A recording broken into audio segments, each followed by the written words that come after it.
Le livre de Jérémie, chapitre 32. Voici la parole adressée à Jérémie de la part de l'Éternel, la 10e année du règne de Sédécias sur Juda, qui était aussi la 18e année du règne de Nebuchadnezzar. L'armée du roi de Babylone faisait alors le siège de Jérusalem, et le prophète Jérémie était enfermé dans la cour de la prison qui se trouvait dans le palais du roi de Juda. Sédécias, roi de Juda, l'avait fait enfermer en lui adressant ce reproche. « Pourquoi prophétises-tu comme tu le fais? En effet, tu affirmes, « Voici ce que dit l'Éternel, je vais livrer cette ville entre les mains du roi de Babylone, et il s'en emparera.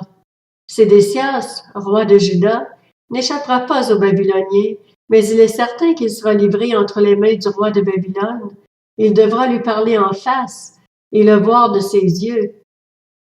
Nebuchadnezzar emmènera Sédécias à Babylone, où il restera jusqu'à ce que je m'occupe de lui, déclare l'Éternel.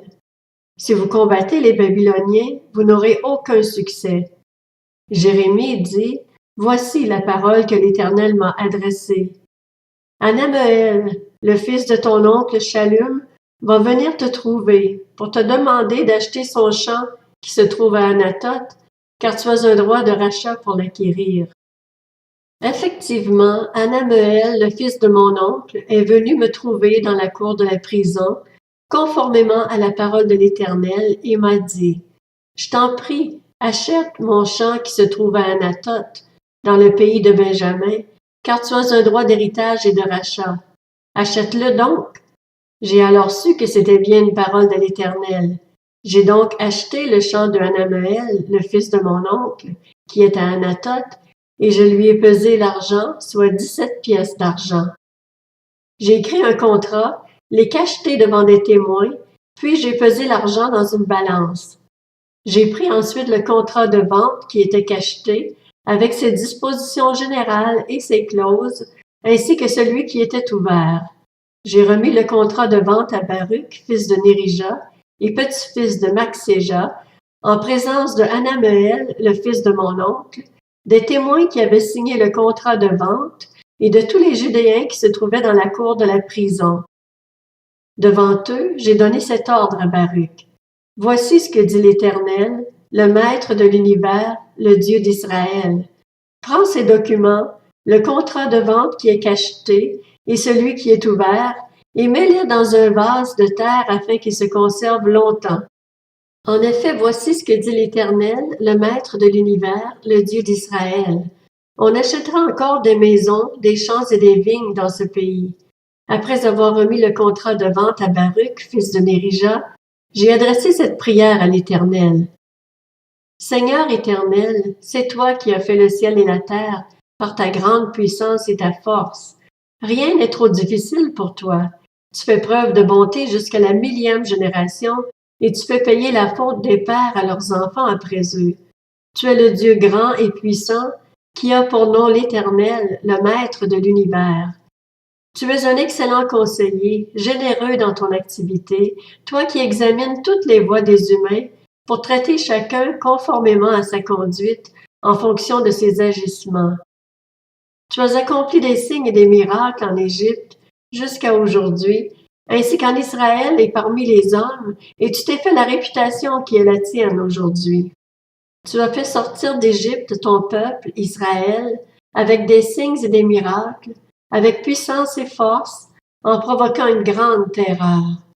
Tu leur as donné ce pays, celui que tu avais promis à leurs ancêtres de leur donner, un pays où coule le lait et le miel. Ils sont venus et en ont pris possession. Cependant, ils n'ont pas écouté ce que tu leur disais, ils n'ont pas respecté ta loi, ils n'ont pas fait tout ce que tu leur avais ordonné de faire. C'est alors que tu as fait fondre sur eux tous ces malheurs. Voici qu'on construit des remblais contre la ville pour s'en emparer.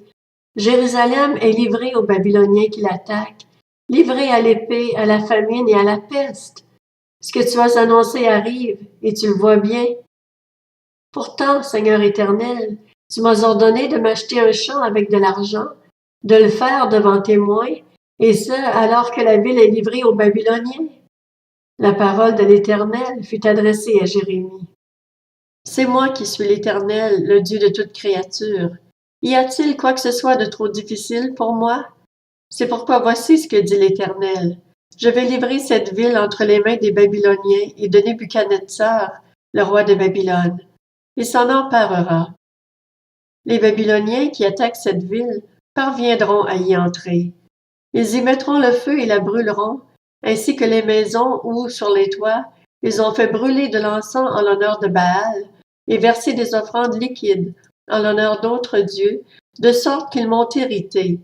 En effet, les Israélites et les Judéens n'ont fait que ce qui est mal à mes yeux, et ce depuis leur jeunesse. Les Israélites n'ont fait que mériter par leur manière d'agir, déclare l'Éternel. Oui, cette ville a provoqué ma colère et ma fureur depuis le jour où ils l'ont construite jusqu'à aujourd'hui. Aussi je ne veux plus la voir, à cause de tout le mal que les Israélites et les Judéens ont fait, au point de mériter, eux, leurs rois, leurs chefs, leurs prêtres et leurs prophètes, les hommes de Juda aussi bien que les habitants de Jérusalem. Ils m'ont tourné le dos, ils ont arrêté de me regarder en face. Pourtant on les a enseignés encore et encore, inlassablement, mais ils n'ont pas voulu tenir compte de la correction. Ils ont placé leurs monstrueuses idoles dans le temple auquel mon nom est associé, de manière à le rendre impur. Ils ont construit des hauts lieux en l'honneur de Baal, dans la vallée de Ben-Hinnom, pour offrir leurs fils et leurs filles en sacrifice à Moloch. Cela, je n'avais pas ordonné, cela ne m'était pas venu à la pensée. Commettre de telles horreurs pour faire pécher Juda.